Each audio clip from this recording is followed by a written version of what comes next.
And I'm pretty sure you all know what I look like, but where the hell is that? There it is. Hello. I'm hoping you can hear me. Yeah, somebody can just give me a quick can hear, can see story. Welcome Tish, welcome Tariq, welcome Susan. Clearly missed a joke. I'm going to have to go and see it later in the chat. Hi Jackie. Great, okay, so you can hear me. Hey Pauline, welcome, welcome. So, hi Catherine and Trisha. And by the way, thank you so much everybody. People have been leaving me, buying me coffees. I'm getting a caffeine rush from all the coffee, it's great. And hey, hello Ruth. So thanks for all of that. And I'm using this mic today because, oh look at my wrinkly neck. Because Donna has told me a few times, hey, like there's wind noise on my mic, and there shouldn't be. Because the mic system I use should be proof, like shouldn't happen, but it clearly, and I listened to it today, and it is. So I've just gone back to this old technology, and I will, hey, hi Hillary, I will work on that. So let me stop showing you me and show you the beautiful Egelantiersgracht. I know that doesn't sound beautiful, okay, but trust me, believe your eyes, it is beautiful. Egelantier, that's a rather difficult Dutch word. It's named after a flower, of course, because we're in the Jordaan district, and it's the eglantine in English. I'd never heard of the eglantine. Has anyone heard of the eglantine, by the way? Never me. And basically it's a wild rose of some or other description, a sweet briar rose or a wild rose. Yeah, it's certainly a mouthful. Anyway, this is the old workers' district. This is hardly the workers' district now. This is a super gentrified canal. And, oh, you have heard of it, Susan. Oh, cool. And Tish. Anyway, we ended here last week with this wonderful Amsterdam School builder's merchant. And then the first building I'd like to talk about is right next door. So here we go. It is, it's from the early 1600s. We can tell that now because we know this from all the time you spent with me. It's got a stepped gable like that, and it's kind of orangey bricks, and it's got a strong horizontal line. So we know it's from the early 1600s, so it's kind of Dutch Renaissance period, and it was actually bought by a skipper, and his name was Willem Janszoon Brouwer, and he bought it in 1636, and he had it rebuilt. You'll see a date. It says, just trust me on this one, anno 1649. So that's when he had it rebuilt. And let's zoom in.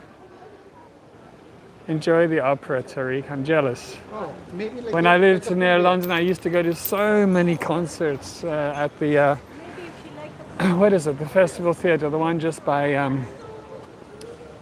Waterloo Station. Oh, London is just so wonderful for live everything. Okay, check out the gables turns. We've got S. Willebroeders and then anno 1649, and then over this side we have De Brouwer. So what's going on here? Okay, well, as I mentioned, he had the house rebuilt in 1649, and often it was the year of the, how you say, the rebuilding, the whatever, the renovation that is on the outside of the building. So you think the building's from 1649, but actually it's older. Definitely older, early 1600s. And let's talk about this saint over here with a rather odd name. Saint Willebroeders. Don't even start. Okay. Now, Saint Willebroeders is a famous Dutch saint, and he is often depicted kind of dipping his staff into a barrel. And this makes sure that the barrel fills up again, and the barrel is never empty. That's a cool trick, especially if it's a barrel of wine, no? And he was the first Bishop of Utrecht, and that was in the year 695. So he features quite a lot in street names. There's a lot of St. Willebroeders around. And then over this side it says the brewer, the brouwer. But bearing in mind, the guy who had this renovated was a skipper, but his surname was Brewer, so that's pretty much why he put that on there. Okay, so let me try and do the zooming out thing, which never seems to damn work. Oh, there we kind of go. I think that's it. Yeah, I think that's back to. So yeah, rather nice house. A barrel full of monkeys. And to the left, I think I'm still zoomed in. Let me try and zoom out properly. Oh, and I did. Ah, there we go. Okay, so this is just a very, very, very standard kind of Dutch warehouse gable. It's actually called a spout gable. Not, believe it or not, because it looks like a spout. So these are what they used to look like when they were wooden, and then when they switched to bricks, they just copied the old-fashioned shape. So that's a spout gable. And you can see it's a warehouse from these great big windows, or doorways, which open now in the middle, because everything would have got hoisted up the outside and then in through those great big doors. And they wouldn't have been glass then, of course, not on the warehouse. They would have just been shutters that opened up. Okie dokie. So, oh, you know, there's one other thing I wanted to show you. This is such a weird little detail. Okay, here.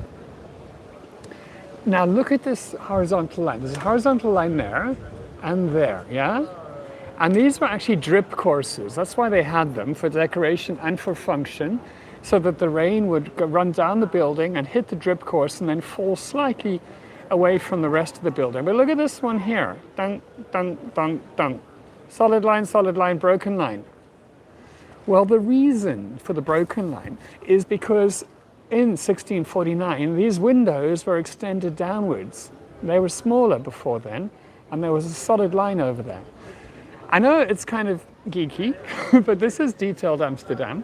And I think it's just interesting how buildings have been tinkered with over the years and changed. And you'd look at that, and you would never have thought, hundreds of years ago, somebody thought, hey, let's drop the windows down a little bit, get a little bit more light in the room. Right, this is Café It's Smaller. It's smaller. Sandy, I don't know if you're teasing me or not. Okay. It's smaller means narrow. Okay. So when you say Café It's Smaller, it means the really narrow little cafe. And for those of you who know, oh, look how nice this view is with the canal on the side and the people on the terrace. I'm loving it. You know, there used to be a little terrace here in the water, and the damn city council hate them. I hate them for so many reasons. Oh, great, thank you, cool, Sandy. There used to be a lovely little floating terrace here, and our dreadful, horrible, horrible city council forced them to take it away after so many decades of having been there. Mean of them. How to make Amsterdam less interesting. But anyway, Café It's Smaller. This is actually where this guy called Peter Hoppe, H-O-P-P-E, opened a distillery in 1780. And he created Hoppe Jenever, or Geneva, and Hoppe Vier. So these are both very popular Dutch spirits. And this is actually where he distilled them. So anyone Dutch here, you've probably heard of those two spirits. And I've probably drunk those two spirits as well. Okay. And it's a nice cafe.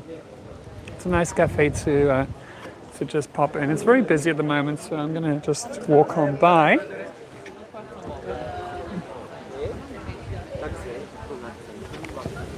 Just next door, over here, the Hoppe Distillery was quite some enterprise, and they also got other buildings in the area, and they built this one here, not surprisingly, because the archstone here is a bunch of grapes. And you needed grapes to make vieux. And this building, by the way, is Neo-Renaissance.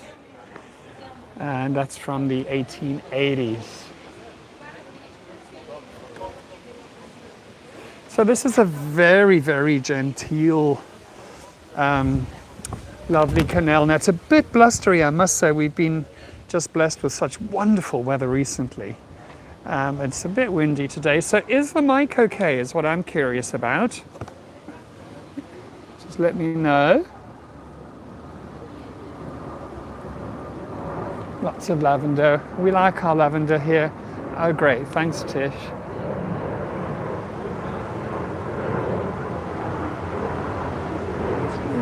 Such a nice season for flowers. Okay, where was I with this? Okay, part of today is just to look at the pretty flowers as well. And I took a photo here the other day and it really frames up quite nicely. So what I do, obviously, I say obviously, but is I go out during the week before and I take photos of things I think are nice and then I research them. And that's what you're hearing now. Okay.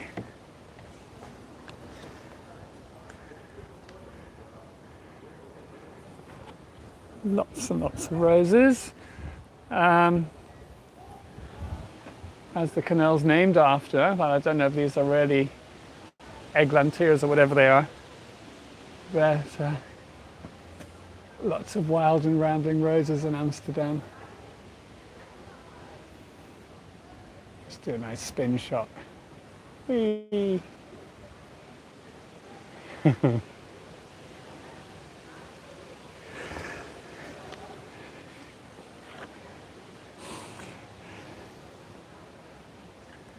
Now,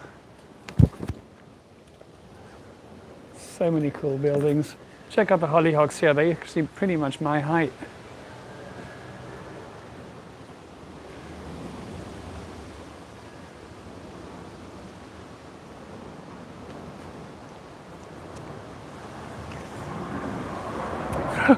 Oh, hang on a sec. Oh.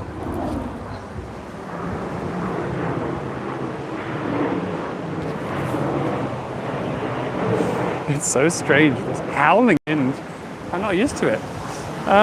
Okay, check out how the leaves of the trees are moving, yeah? They're all over the place. Okay, so I'm not... Oh my god, look at how high these hollyhocks are. This is crazy. These are like way taller than me. Wow. Okay, I must say this building has kind of fascinated me a little bit. I'll show you. Because it's so small. Yeah, we have windmills for a reason here, because we get so much wind. But look how small this little building is. Now, the property developer in me goes like, oh my god, that's a building site. You could go up another floor and add so much value. And I kind of searched around on this online, and I found that the footprint, well, not the footprint, the dwelling space, oh, look, there's a kitty cat. It was 113 square meters, that's like 1,400 something square feet. Psst, psst, psst. Meow. Psst, psst, psst. Are you friendly? Psst, psst, psst, psst. Surveying its territory. Yeah, so 1,430 something square feet. And then when I looked at it on Google Satellite, it goes all the way back. So the entire plot is covered by building, and there's 2 areas of skylight, but there's no garden at all. So I don't know, I think that's fascinating, because that's actually for Amsterdam quite a big living space, 130 square meters. A single person often lives in 40 square meters, 2 people in 60 or 80. Love all these window boxes here. I think those are geraniums. And there's a saying here in Dutch, I mentioned it last week, I think, is to sit behind the geraniums. It means to get older. Okay. But it's probably a good thing that it's so blustery, because it means people are not outside. And if they were sitting outside enjoying their neighborhood, I couldn't point the camera here, but look how lovely this is. So 2 chairs outside, and you can actually see in the windows the reflection of what the canal houses opposite. Absolutely gorge. And then this is obviously quite an artsy area. So, I mean, this could be a really nice sitting area around the tree, except it's so dilapidated and decayed. that actually you couldn't really sit here anymore. So it's really just a kind of a sculpture in decay. But on to the next very strange building. Check out this great big black.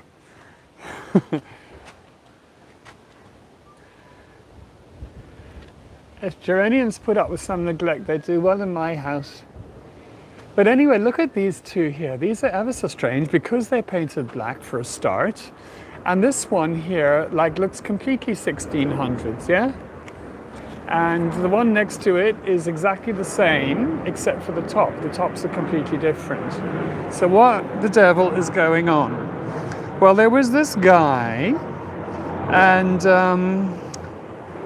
he bought this one over here in the 1800s, and this one here, so Jonge Bernard, was actually built in 1877, and then he bought this one here sometime later, like in the early 1900s, and actually built it as a warehouse. So this is from the 1900s. It's so weird.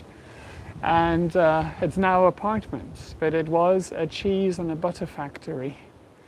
And the reason he called it Jonge Bernard is because Bernard was the name of his eldest son. So how's that for a nice dad?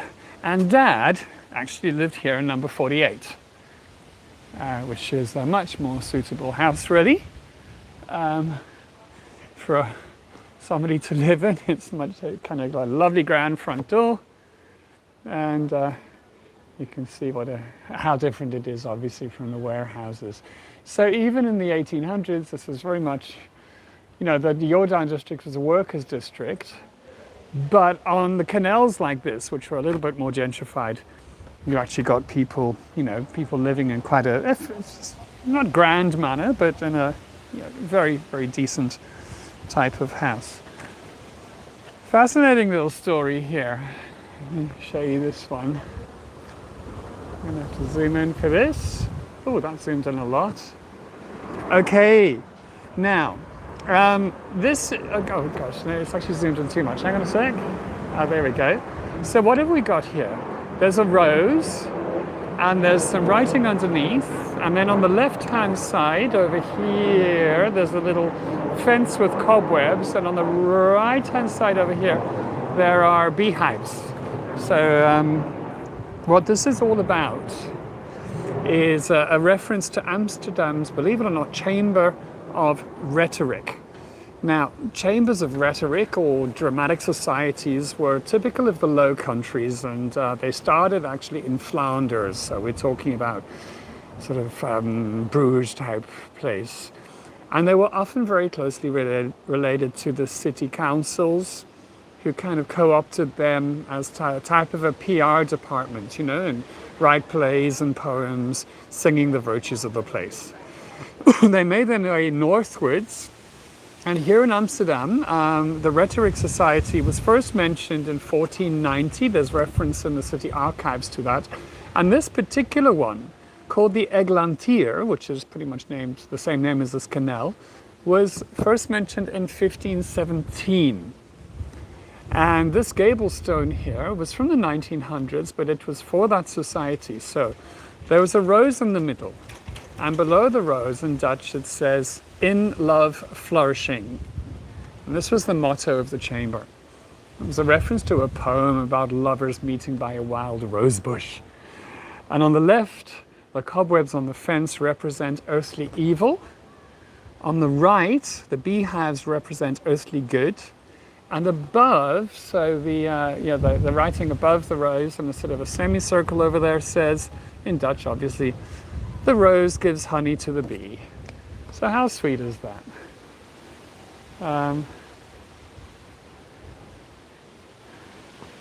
Okay.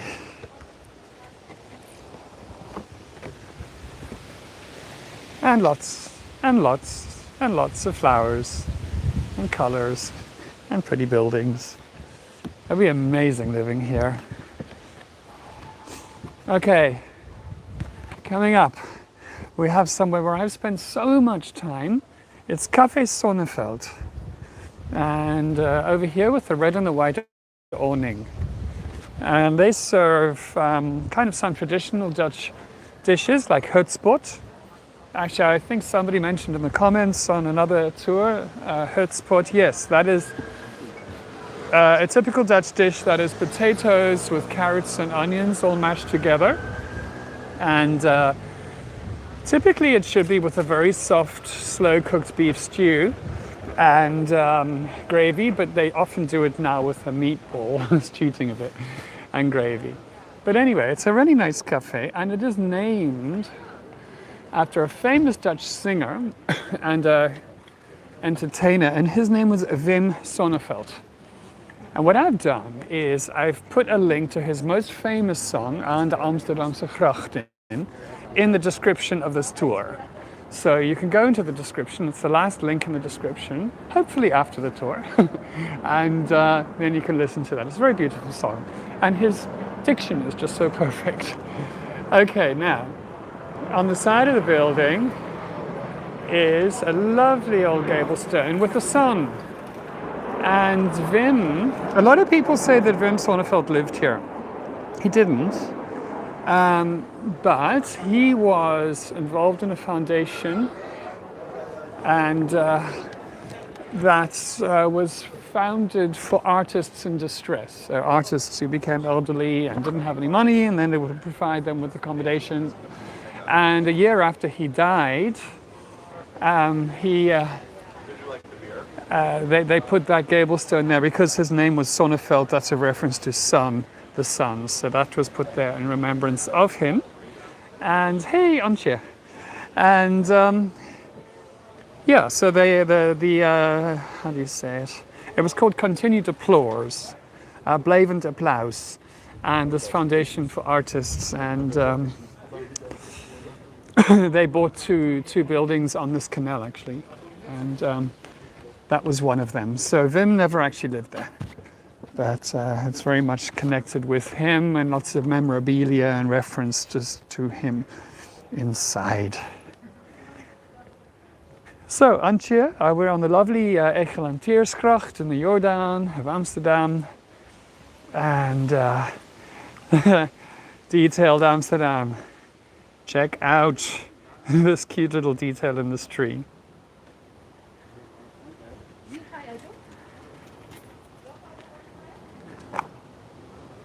How cute is that? She's really got a little face as well.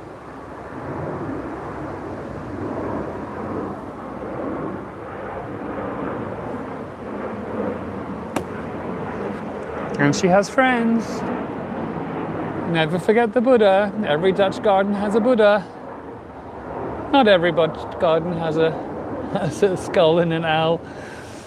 And lots of tulip bulbs that, oh cute, look at this little, tiny little, little flower pot, that is adorable. Oh. So yeah, almost every tree on this canal has a whole garden thing happening below it. Okay. If I could sing, I would sing you Aan de Amsterdamse Grachten, but I can't, so I won't. So we'll just look at pretty flowers instead. These are pretty cool. I don't have these in my garden. I like the way they hang down.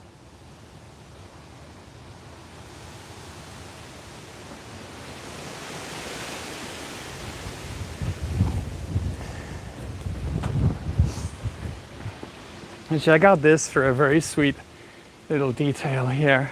I love it. This round here, the round window above that door, and then here these doors are absolutely lovely. These are good old Amsterdam School. So we've touched on this architectural style a few times, and they're very, very beautiful with their doors, the Amsterdam School buildings. How's about that? Let me just straighten up the phone a bit. There you go. Okay.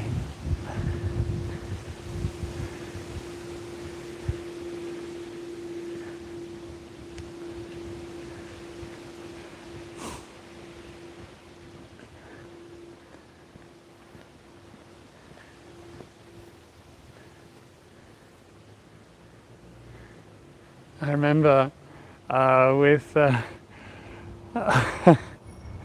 no, I'm not going to start a singing tradition. I remember recently trying to tell somebody how to use a gimbal, and then I would watch and the person would swing it around too much. So what we settled on is the code word that I could say during a tour, and the comments is, I said, imagine it's like you're walking around with a full cup of coffee, like that. And the code word was, don't spill the coffee, if the person was moving too fast. Okay, just a couple little things over here. We've seen them before, but I've never seen so many of them together. Check out these little balconies, which they're an Amsterdam design, and they just bolt on the outside. They don't even have to have the building design to have taken them. You just bolt them on the outside, and it's called T for 2. T for 2 behind the geraniums over here. You have to really trust those bolts, huh? I think I would be a little bit nervous. Anyway, they trust their bolts. Okay.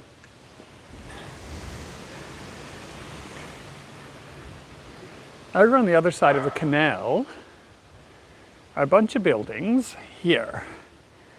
And pretty simple and plain looking. But they're well worth a look in. I actually looked the other day because I was reading the Rick Steves guide book, and he has this marked on his Jordaan walk.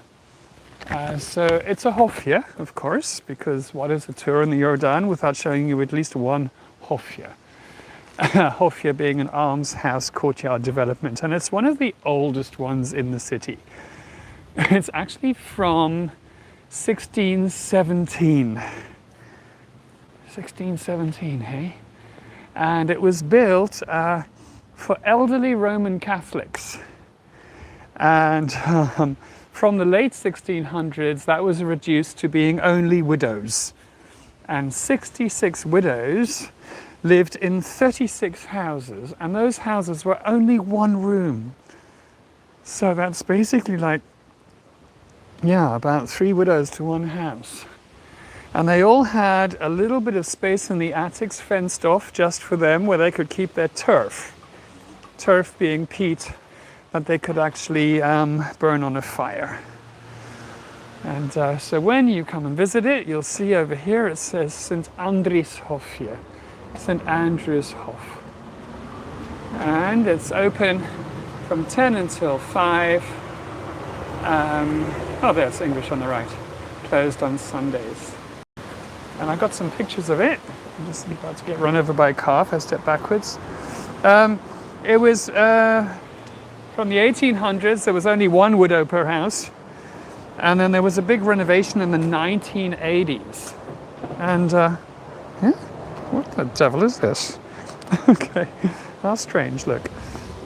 Okay, this is just, it's like the end of something, just thrown away on the rubbish night. And then it was a huge renovation, and now there's only 21 people who live there. I want to show you a couple of pictures from inside. They should be at the top. Oh, stop it. Let's see. Because it's right here you go. So when you open that door, I can't even let you peek inside now because it's locked. But this is what you see. It's a corridor with lovely Delft blue tiles on either side of it. And there ahead, straight ahead, is a well from the 1700s, or pump rather.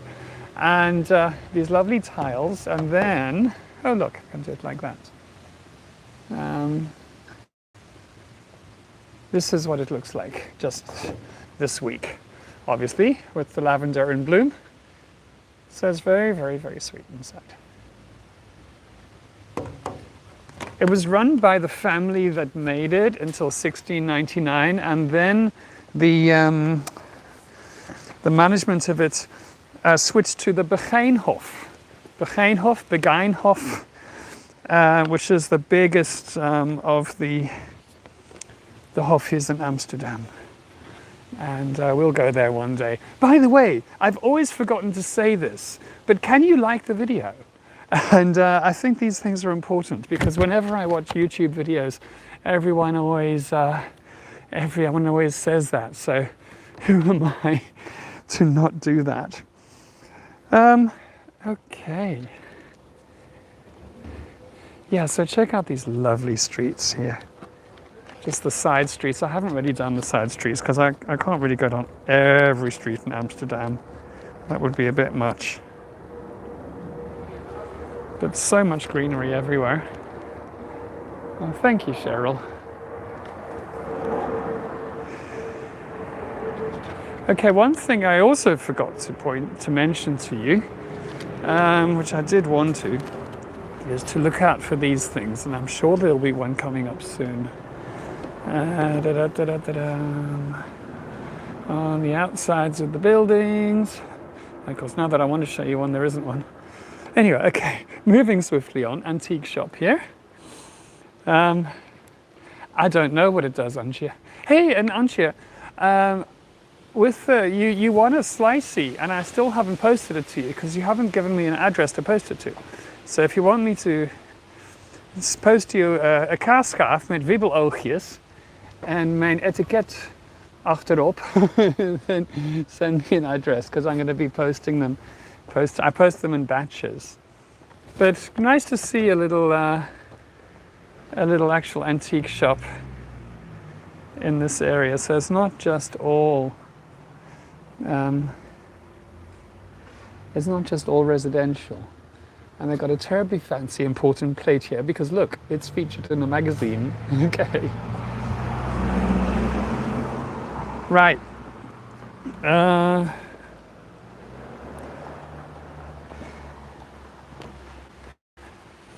Ooh, this passed me by. I never noticed this last time I was walking around. And so accessible. Right. Now, okay, I haven't found what I wanted to point out to you, but I'm sure I will in the next blog. Oh, look, my favorite color roses. Absolutely orange.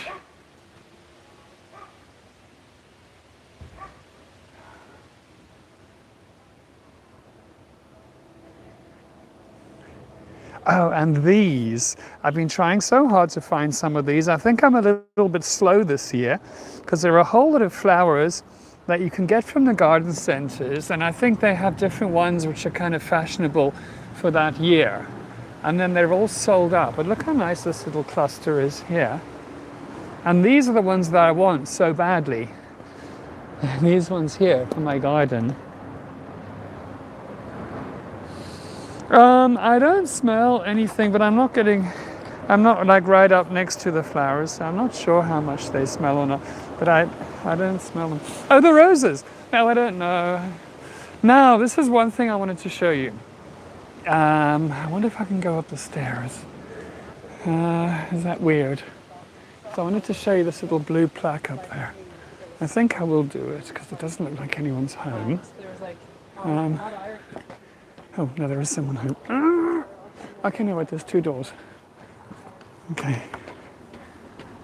So here is what I wanted to show you. And HDK. And you see it says Vereniging Hendrik de Keizer. I'm just going to scoot away from here quickly. So what's that all about?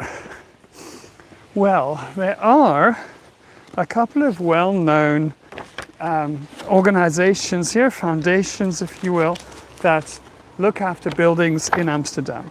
And the Hendrik de Keizer Foundation is one of them, and a very important one as well.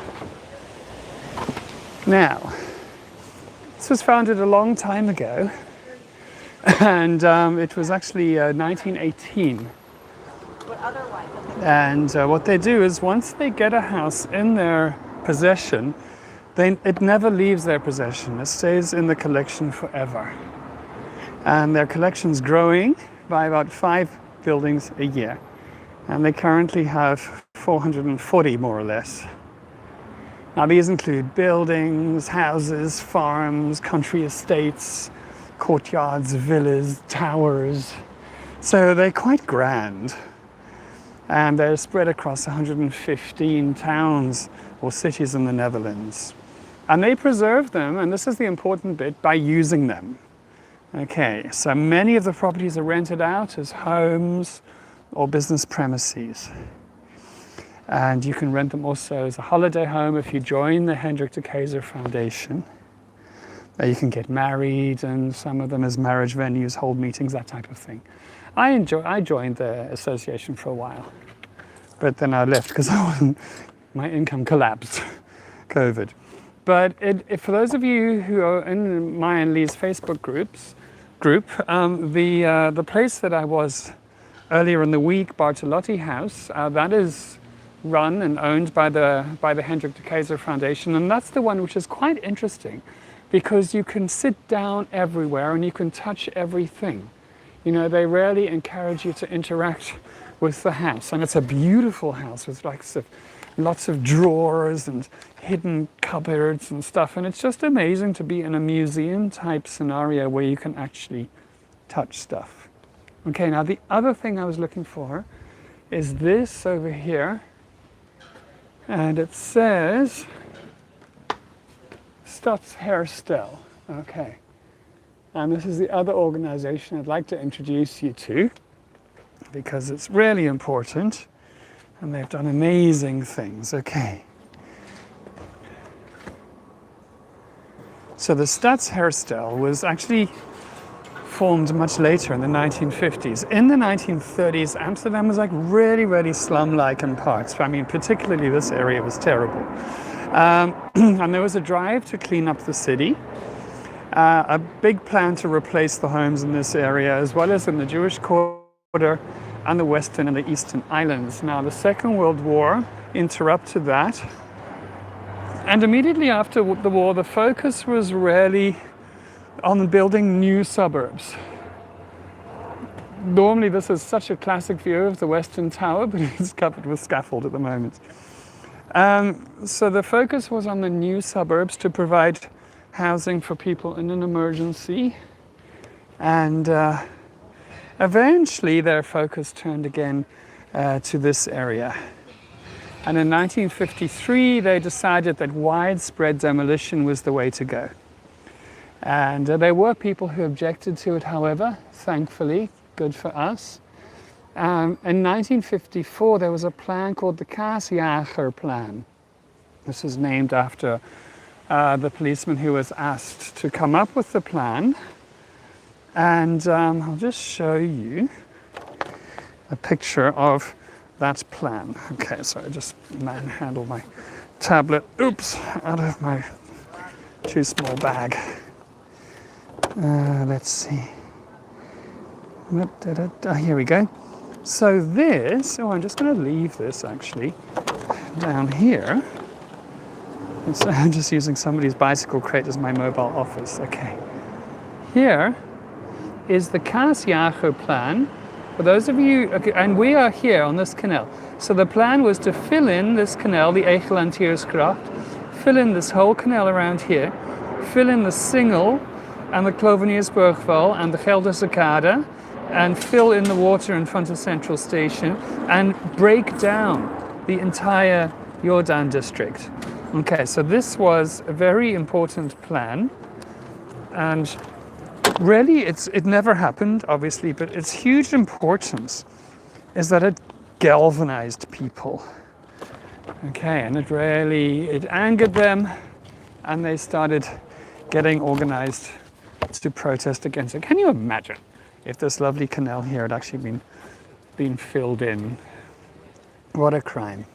So anyway, people formed the Stadsherstel, which means the city restoration. Now, this group of people thought it would be much more desirable to restore the residential character of the city, and this would also help solve the housing problem. It would also create tax income. So a public limited company was formed, and it was treated like a not-for-profit. So earnings of the company would always remain in the company, and they would be used to fund new restoration projects. So it used the capital from the shareholders to buy property, and when there was enough money, or if they could get subsidies they would restore those properties and they would make them habitable, usable for various functions. Now, the person in charge, or like I don't know how you said, for the CEO of the company, maybe that's too grand, a cluster of letters, was Baron Six van Hillegom. Now, this is a well-known Amsterdam sort of aristocratic family, have a wonderful art collection that you can actually apply to see. And he was director of the Amstel Brewery at the time, very successful in business, huge network.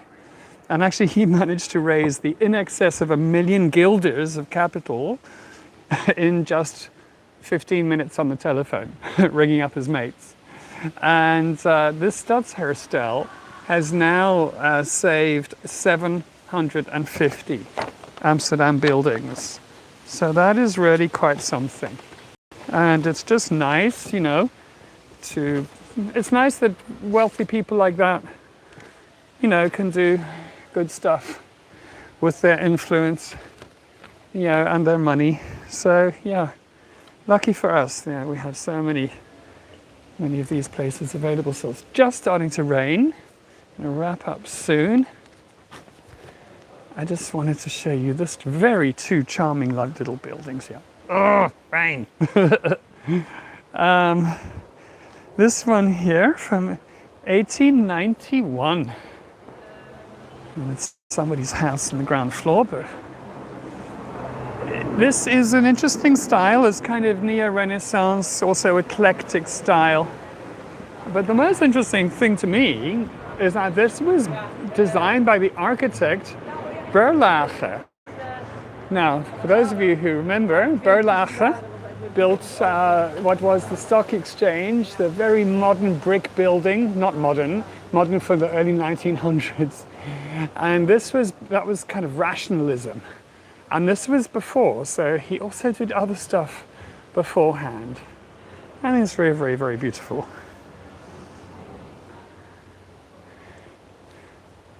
And because it was a working district as well, just one last gable stone. And it's up here. Oops, as I just about knock over a bicycle behind me. And it says, "In the young carpenter." So here's the young carpenter, and he's kind of chopping down a beam for a house. There's the tools, there's the hammer and the chisel on the left. His hat is hanging on a nail on the wall. And then on the right is a little pot over, where's my finger? I'm trying to get into view. Oh gosh, where? I can't, there's my hand. Oh, anyway, on the right is something that looks like a basket. And on top of that is a pot. And it says Braspot. Oops. That came out during the renovation of it. And this is a reference to that basket being full of straw to actually keep his lunch warm. That was in that pot and given to him, no doubt, to take to work. Anyway, I'm still zoomed in. There we go. Okay, so we didn't do all of the Egelantiersgracht because down at the other end it all gets a bit samey. And the Dutch guilders look like Monopoly money. Yeah, I can hide. The guilders were such pretty colors. I remember that.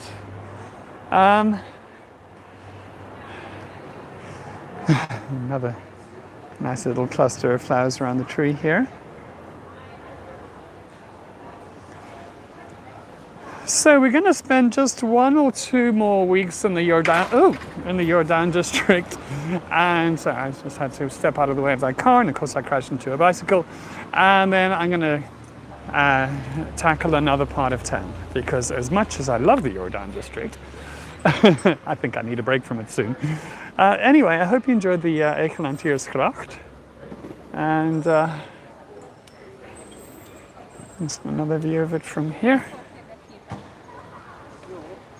Definitely an address that I would like to have in Amsterdam if I could just wave a magic wand. Anyway, bye-bye everybody. As the rain starts, I'm going to head off. So thanks for joining. Take care and see you next week, hopefully. Bye.